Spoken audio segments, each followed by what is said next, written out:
Ketukan pintu. Aku tidur sendiri. Ketika aku bangun, tiba-tiba ada ayahku yang tidur di sampingku. Kamar mandi. Bernyanyi di kamar mandi adalah hal yang biasa bagiku. Yang aneh adalah saat aku lupa lirik.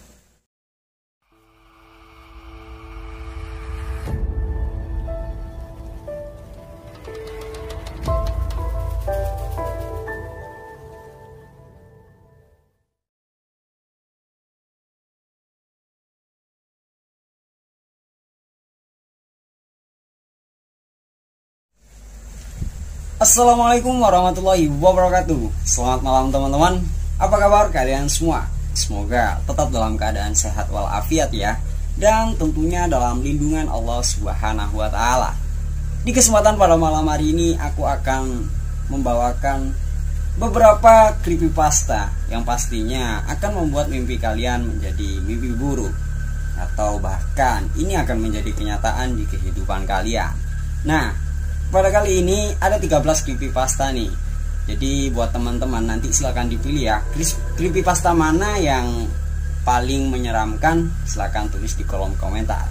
Barangkali teman-teman juga punya atau lagi bikin suatu cerita, bisa dikirim ke email yang udah aku siapkan di kolom deskripsi. Jika teman-teman punya creepypasta yang singkat 2 kalimat, 3 kalimat, silakan langsung tulis di kolom komentar biar aku jadikan konten untuk creepypasta selanjutnya. Langsung saja kita ke creepypastanya. Sebelum tengah malam, jangan tonton sendirian.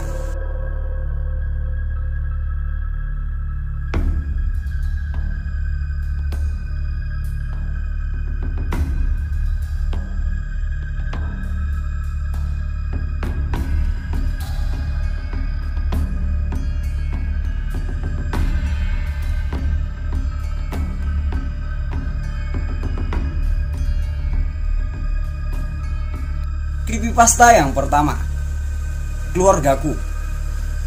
Keluargaku adalah keluarga yang harmonis dan bahagia. Seperti biasanya, setiap pagi aku menyiapkan makanan untuk keluargaku. Tapi hari ini sedikit berbeda dari hari sebelumnya. Mereka lari dan menjerit saat melihatku sedang menyiapkan makanan untuk mereka. Dan mereka semua berteriak, pancinya terbang. Nah, kira-kira apa yang membuat panci ini terbang? Apakah diikat benang atau ada makhluk lain yang melayangkan panci ini? Tulis di kolom komentar ya. Next, creepypasta yang kedua, asisten rumah tangga. Pembantu rumahku takut membersihkan kamarku karena ada aku. Padahal dia menyukaiku saat aku masih hidup. Berarti tuan rumah ini udah meninggal ya. Jadi, otomatis si asisten rumah tangga atau pembantunya ini jelas saja takut ketika melihat orang yang udah meninggal ada di kamarnya. Bagaimana menurut teman-teman? Tulis pendapat teman-teman di kolom komentar. Next, creepypasta yang ketiga, jangan ke dapur. Aku sedang di kamarku yang ada di lantai 2. Lalu aku mendengar ibu memanggilku. Otomatis aku langsung turun ke bawah. Di samping tangga ada sebuah lemari. Lalu keluar tangan dari dalam lemari dan menarikku. Ternyata itu adalah ibuku. Dan ibuku berkata, "Jangan pergi ke dapur. Ibu juga mendengar ada yang memanggilmu." Lalu siapa kira-kira yang memanggil dari dapur? Silahkan tulis di kolom komentar ya. Next, creepypasta yang keempat, lukisan. Aku tersenyum bangga melihat hasil lukisanku yang sangat indah. Tentu saja lukisan itu kulukis dengan tema darah merah. Dan adikkulah ya menjadi modelnya. Berarti darah-darah yang ada di lukisan itu adalah darah dari adiknya yang udah dibunuh. Bagaimana menurut teman-teman? Silakan tulis pendapat teman-teman di kolom komentar ya. Next, creepypasta yang kelima, main. Aku sendirian di rumah dan sedang bersih-bersih. Ketika aku berjalan menuju loteng, aku mendengar suara anak kecil. Dan anak kecil itu berkata, "Istirahat sebentar, terus main sama aku yuk." Tulis pendapat teman-teman di kolom komentar. Next, creepypasta yang ke-6, pisau. Saat tengah malam, aku sangat lapar. Namun, tidak ada stok makanan di rumahku. Lalu, aku mengambil pisau dan melakukan sesuatu. Pada keesokan harinya, ibuku menanyakan, "Di mana kakakmu?" Berarti anak ini yang telah membunuh kakaknya untuk dimakan. Seperti apa pendapat teman-teman? Tulis di kolom komentar ya. Next, bayiku. Aku bersyukur anakku yang berusia 1 tahun terlahir ceria dan suka tertawa. Tapi terkadang membuatku khawatir karena dia sering tertawa dan melambaikan tangan ke arah tembok yang kosong di pojok kamar pada malam hari ini. Kira-kira bayi itu melambaikan tangan kepada siapa?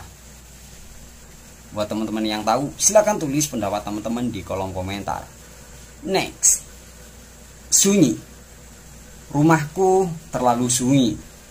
Aku mencoba mengajak ibu, ayah, dan adikku untuk berbicara. Dan aku mencoba meminta maaf karena aku telah membuat mereka pergi dan tak pernah bisa kembali ke rumah ini lagi. Berarti dia telah membunuh ayah, ibu, dan adiknya. Ya, berarti dia psikopat dong. Bagaimana nih menurut teman-teman? Tulis di kolom komentar ya. Next, cermin. Ketika sedih dan sendiri, aku selalu menatap cermin sambil menangis. Tangisanku terhenti ketika bayanganku memberikan senyuman. Bayangkan ketika kalian lagi asik-asiknya menghadap ke cermin, meskipun kalian gak nangis ya, terus tiba-tiba bayangan kalian yang ada di cermin memberikan senyuman atau ya semacamnya lah, yang itu sama sekali gak kalian lakukan. Kira-kira apa yang bakal kalian lakukan? Kabur atau kalian akan membanting kaca atau apa? Silakan tulis di kolom komentar ya. Next, jembatan. Pada saat malam minggu, aku berjalan berdua bersama kekasihku ke suatu jembatan. Sesampainya di jembatan, aku baru sadar bahwa kekasihku sudah meninggal ditabrak mobil di jembatan itu. Lalu siapa yang diajak untuk berkencan atau jalan-jalan ke jembatan itu? Bagaimana menurut teman-teman? Silahkan tulis di kolom komentar ya. Next, kakakku. Aku terbangun malam hari karena ingin ke toilet. Saat menuju toilet, aku melihat kakakku keluar dari dalam toilet. Ketika aku tanya, kenapa kakakku belum tidur? Tiba-tiba, ada seseorang yang menjawab dari belakangku. Kok kamu tahu kalau kakak belum tidur? Padahal kakak mau ngagetin kamu. Lalu siapa yang dilihat saat sosok yang dilihat ketika keluar dari toilet? Apakah itu benar kakaknya atau makhluk lain? Silahkan tulis pendapat teman-teman di kolom komentar ya. Next, ketukan pintu. Aku tidur sendiri. Ketika aku bangun, tiba-tiba ada ayahku yang tidur di sampingku.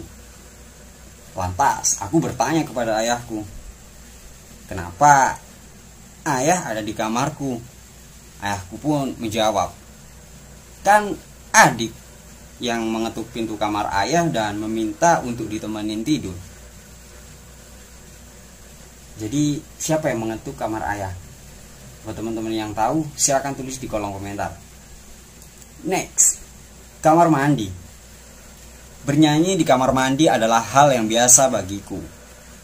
Yang aneh adalah saat aku lupa lirik dan ada yang melanjutkan lirik itu. aku sadar bahwa aku sedang sendirian. Berarti ada sosok atau seseorang yang melanjutkan liriknya, padahal dia lagi sendirian. Kira-kira siapa teman-teman? Silahkan tulis di kolom komentar ya. Nah, itu tadi adalah 13 creepypasta yang menurutku cukup mengerikan.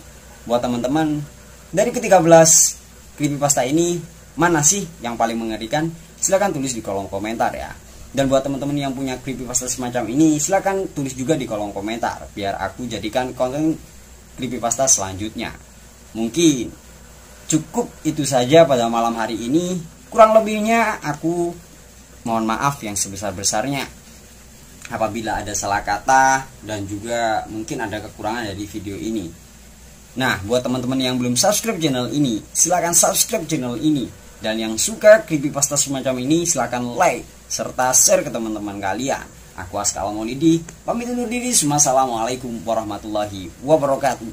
Jangan tonton sendirian.